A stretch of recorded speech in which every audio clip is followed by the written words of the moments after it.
Classe de 5e, chapitre solide, prisme droit et cylindre, correction de l'exercice numéro 3 où il s'agit de déterminer si les solides montrés sont des prismes droits ou des cylindres de révolution et dans ce cas, colorier en rouge leur base, repasser en bleu leur arête latérale.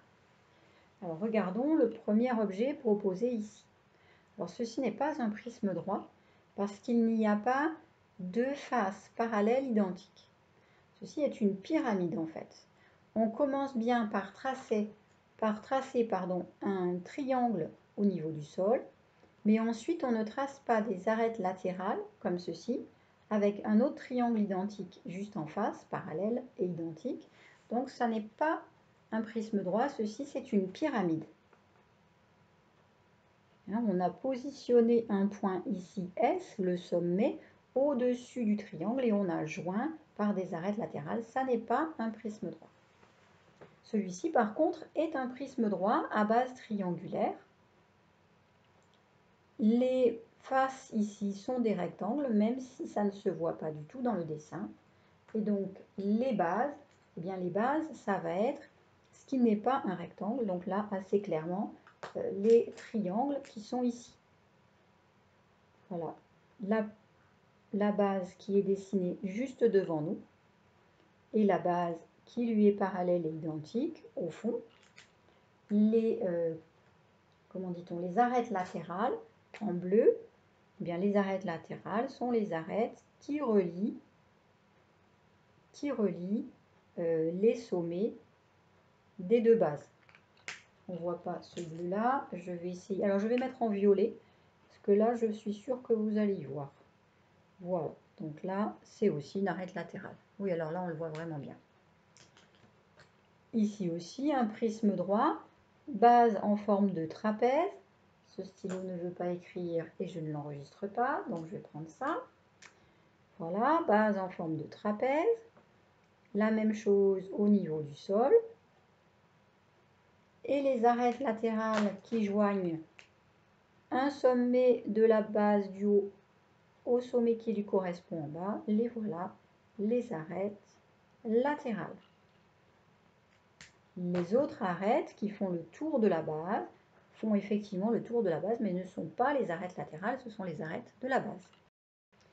Ceci ressemble en fait à un cylindre, mais bizarroïde, puisque les deux disques n'ont pas les mêmes dimensions. Donc en fait, ça n'est pas un cylindre, ça ressemble à un cône dont on aurait coupé la tête. Ça s'appelle un tronc de cône.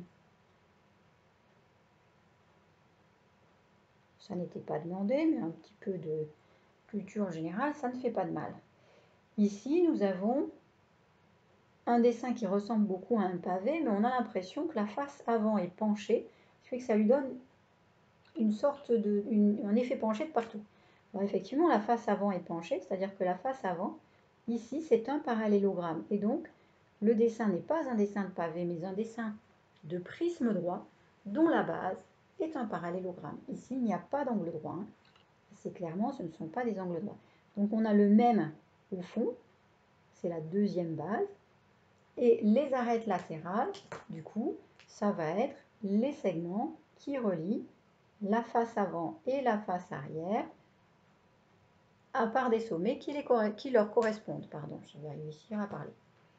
Ici, on reconnaît clairement le cylindre. Le cylindre n'a pas d'arête latérale. Ce qui est dessiné ici, c'est ce qu'on arrive à visualiser de la surface qui est courbe. D'accord ? Ici, on a un joli dessin de pavé. Alors, un pavé, c'est un prisme droit à base carré ou rectangle. Et ici, et les autres faces, ce sont les faces latérales. Donc ici, je peux décider ce que je veux en fait. Je peux colorier n'importe quelle face avec face opposée, ça va être deux bases. Je peux prendre celle-ci et celle-là, celle qui est au niveau du sol et celle qui est au-dessus. Ou bien je peux prendre celle qui est ici et celle qui est en face, ou celle qui est ici et celle qui est en face, car toutes les autres faces seront des faces rectangulaires, donc n'importe quelle face peut être une face latérale. Donc je peux prendre ce que j'ai envie ensuite pour les bases. Alors qu'ici, je ne peux pas choisir ce que j'ai envie pour les bases, car les faces latérales doivent obligatoirement être des rectangles. Et ici, cette face n'est pas un rectangle, cette face n'est pas un rectangle, et là, ça ne se voit pas très bien, mais cette face ici n'est pas un rectangle, car ici, on n'a pas d'angle droit.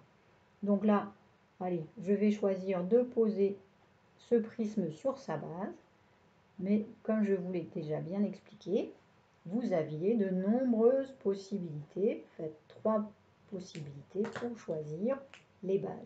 Les arêtes latérales sont alors les arêtes qui relient chacun des sommets des 2 bases.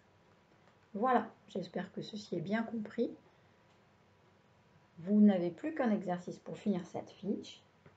Faites-le et regardez la correction seulement après, bien entendu. Bonne continuation, bon courage.